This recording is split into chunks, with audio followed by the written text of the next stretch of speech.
What do you consider to be the difference between a DIY skate park and the city skate park?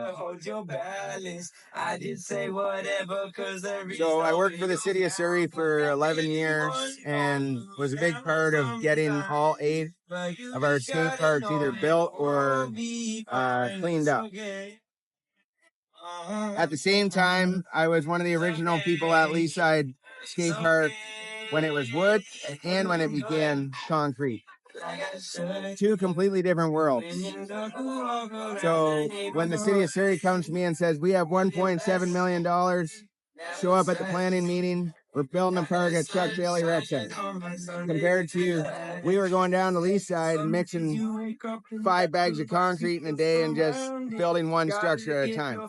But the difference was we got to build whatever we wanted. It might not have been perfect, but that's not supposed to be. I used to tell Andy Anderson this all the time.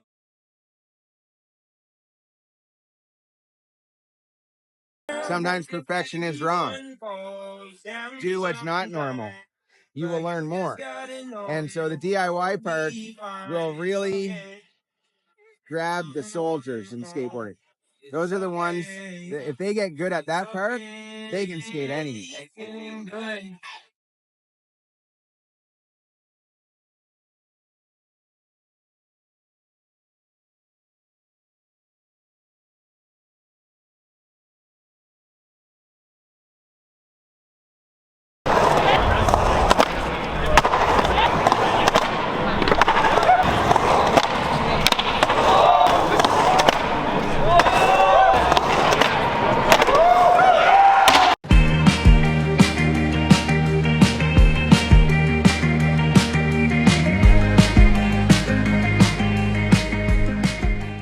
Skateboarding is not competitive.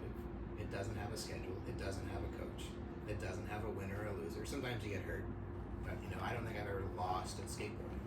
Like there's just barriers to traditional sport that skateboarding as an activity provides to a different group of people that aren't involved in traditional sport. The other side that skateboarding experiences is it usually people pick it up around the age 11, 12, 13. Those are active kids, usually kids who played in other sports and were on teams that were like fun soccer teams. And then there's a point at about 11, 12, 13 years old where it becomes more competitive. The coaches pick the team. The practices are more serious. You're going to tournaments and it becomes a sport and they're trying to find who will be Team Canada and who will go to the Olympics. And the sport structure is based around that. And there is this like athlete development plans that look at about this age, you should be focusing on one sport and becoming super competitive and learning to win. So you get a lot of these super active kids who don't go down that path and suddenly look for something to do and discover skateboarding or something else that's on their time that takes their energy. And on average, they last about 5 years. So 16, 17, cars, whatever, things change. That's often when people move out of skateboarding. But they do come into it as they get pushed out of traditional sports. So we feel a need because there isn't like recreational soccer for teenagers, right? It's competitive or you're not doing it. Right. But there's recreational skateboarding for teenagers. So I think we fit like a very key age group.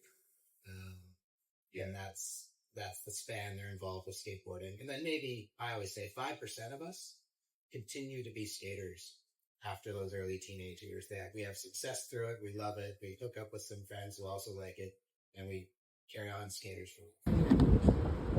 Here we are at the Strathcona Brewery, setting up a mini ramp. Okay.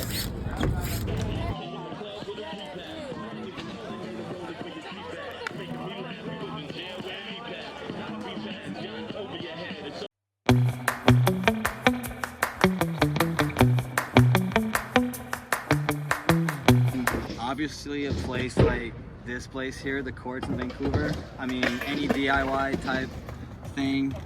I'm not the most handy guy, but I love helping and fucking building shit. So when you build something that you did, it's just like even more fun to skate. I just like a park with flow, you know, a park that has quarter pipes and fucking obstacle that you can turn around and just roll forever. But yeah, DIYs are definitely the better one in my opinion.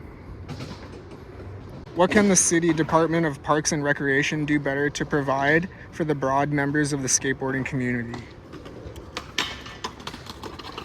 Wait, sorry, repeat that? Yeah.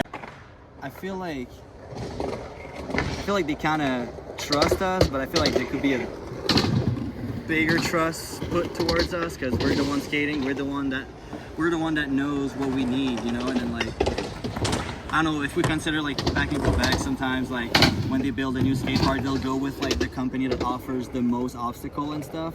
But sometimes that company is not the company that knows how skating works. So they're just kind of like therapeutic for me.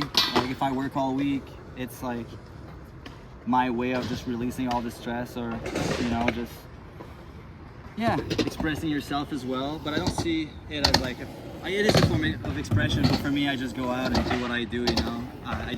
I just need that for my sake, my mental health, you know. But yeah, that's pretty much it, I would say.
So my name's Hippie Mike. I'm 46 years old. I've been skateboarding since 1986 and been a big part of the growth of skateboarding in the Lower Mainland for the past 25 years. When I was growing up, I actually did some traditional sports like baseball and basketball and that sort of stuff, and I always had trouble dealing with coaches and that sort of thing, and it was more, skateboarding was an independent activity that had no limits, no rules, and no structure, but at the same time, we created what it was. Almost 40 years of skateboarding, it's still the same to me. We go out there and we create what we're doing. There's no limitation. You can invent something new any day of the week.